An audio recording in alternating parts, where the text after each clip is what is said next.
Приветствую вас, зрители канала hskarna.rf, любезные сердца нашего подписчики, отдельный вам привет. Сегодня 30 марта 2026 года, и у нас первый репортаж с проекта по так называемый голландский кухонный камин, изготовленный из габродиабазовых кирпичей. Это у нас уже пятый день, то есть шестой день проекта. За предыдущие 5 дней что мы сделали?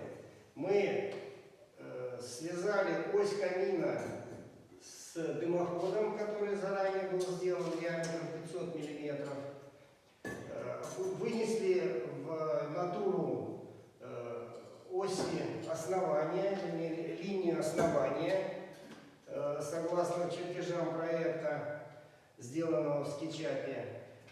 Выложили, подача воздуха у нас осуществляется извне, поскольку здесь очень плотно окна, двери закрыты в беседке. И распределение воздуха осуществляется по лотку дождевому, покрытому чугунной решеткой.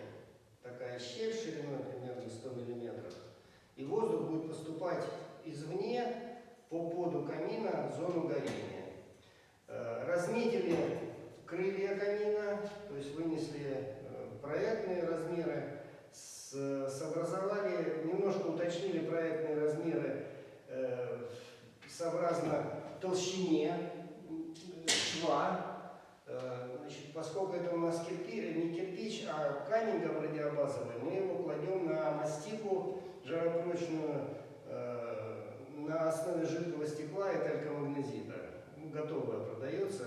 Единственное, что нам сегодня не устроил цвет, нам нужен темный цвет шва, поэтому мы ее красителем на водной основе, колером заколеровали в радикальный черный цвет. И в результате этого шов у нас получается тоненький, 1,5 мм. То есть мы купили специально, чтобы швы были примерно одинаковые, купили пластиковые крестики для кладки плитки и выкладывали уже швы, задавали толщиной этих крестиков. Что еще мы успели сделать в предыдущие 5 дней? Засверлились в основании. Габродиабазовое основание выложено тоже из такого же кирпича. И по периметру идет у нас прямая верста, то есть прямые кирпичи лежат. А заполнение пода камина сделано юлочкой, как паркет, просто для наглядности. Простите. Для упрочнения крыльев камина, камин у нас будет необычный. У нас обычно, когда камин строят, у нас прямоугольное основание сзади. А здесь у нас будет не прямоугольное основание, для того, чтобы камин смотрелся легче визуально. У нас будет вот небольшой толщины отделка гипсокартоновым профилем и обшита стекломагнезитовым листом. И поэтому столбы крылья камина мы укрепляем, мы делаем здесь столб 200 на 200 из габродиабазового кирпича. Да, кирпич кладется у нас на ребро, то есть у нас толщина стенки здесь 80 мм всего. А размер столба, на который будет опираться перекрытие камина, у нас 200 на 200. И чтобы это было более придать этому сооружению прочность, мы просверлили отверстие алмазной коронкой в основании габродиабазовом, забурились в бетонное основание, которое здесь под этой кладкой габродиабазовой, завели туда анкер, раскрывающийся такой лепестковый анкер, и резьбовую штангу ввинтили и закрепили ее с помощью шайбы и 2 гаек. И в результате у нас получилась прочная связь вот этого армирующей рейки резьбовой штанги с основанием. Поскольку у нас тонкая стенка, то, соответственно, мы купили просечно-вытяжную сетку с ячейкой 10 на 10 и с толщиной 0,6 мм оцинкованную. Нарезали ее на полосы по 6 сантиметров и на полосы по 280 миллиметров. Это для чего нам нужно?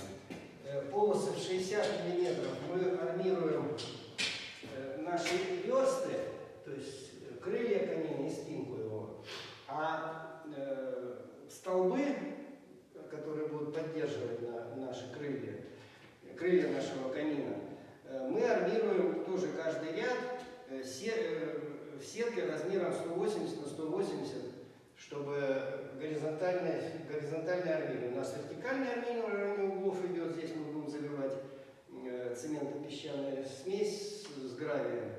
И идет горизонтальное армирование. Также у нас,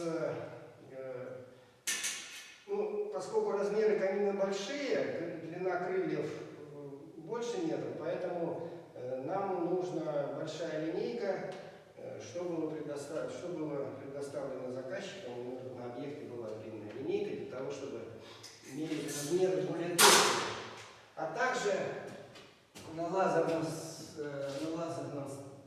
станке, на лазерной резке мы заказали шаблоны из тройки, из черного металла тройки. Сделан шаблон. Здесь он 600 на 800. У нас спинка задняя камина получилась не 600, как по теории, а 606 миллиметров. Поэтому здесь эта сторона шаблона, малка, так называемая, у нас 600 миллиметров, а крылья камина немножко больше 800. Но мы ограничили здесь длиной 800, и это необходимо для того, чтобы наш угол, вот здесь мы выдерживали строго угол 135 градусов. Как того рекомендовал нам граф Румфорд, который, собственно, и предложил данную схему камина. Благодарим за внимание. Мы вас будем держать в курсе дальнейших событий. Сегодня мы планируем вырезать насухо 2 ряда кирпичей, вырезать 2 ряда кирпичей для выкладки насухо, а завтра планируем положить их уже на раствор. И следите за нашим каналом, подписывайтесь, не забывайте поставить колокольчик. Кому понравилось наше видео, отблагодарите поднятием пальца вверх. Кому не понравилось, соответственно, пальцем вниз. Ну и следите, мы вас будем держать в курсе наших событий на нашем проекте «Галатский кухонный камин».